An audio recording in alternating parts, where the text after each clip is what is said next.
Saudara, akibat cuaca buruk yang melanda Sabang 2 hari terakhir, sejumlah kejadian tercatat diantaranya tumbangnya tiang listrik, pohon dan atap bangunan, serta atap rumah warga yang terbang karena tertiup angin kencang. Berikut informasi selengkapnya.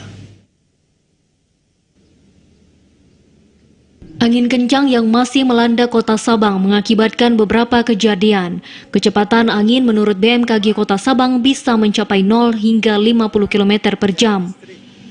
Sejumlah kejadian dilaporkan warga, diantaranya dari kawasan Kampung Jaboy, tiang listrik milik PLN tumbang akibat angin kencang. Selanjutnya, lapak pedagang di Pelabuhan Baluhan Sabang juga ikut menjadi korban terjangan angin hingga berantakan. Angin kencang juga menerjang atap kantor Bawaslu Kota Sabang yang berlokasi di Jalan Teku Umar nomor 26 Gampong Kuta Ateh, Kecamatan Sukakarya. Angin menghempaskan genteng atap lantai 2 kantor Bawaslu Kota Sabang hingga rontok dan bagian atap rusak parah. Ismail, staf sekretariat Bawaslu Kota Sabang, mengatakan peristiwa angin kencang itu terjadi sekitar pukul 8 waktu Indonesia Barat. Peristiwa itu berlangsung saat turunnya hujan yang cukup lebat pada Minggu pagi.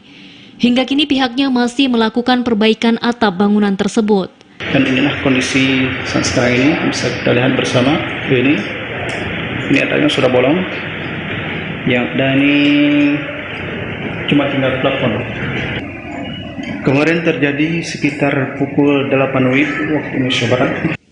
Menurutnya, angin kencang terjadi beriringan dengan hujan deras. Kencangnya angin membuat atap kantor Bawaslu Kota Sabang rusak parah.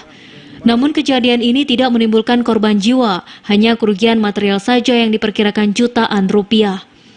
Hingga berita ini disampaikan, belum ada penanganan dari pihak BPBD Kota Sabang. Hingga Senin siang, hujan masih melanda sebagian Kota Sabang dan sejumlah lokasi pohon tumbang masih terjadi. Di antaranya di kawasan Gampong Ane Laut yang dalam penanganan pihak terkait. Dari Sabang, Mahfud, TVRI Aceh melaporkan.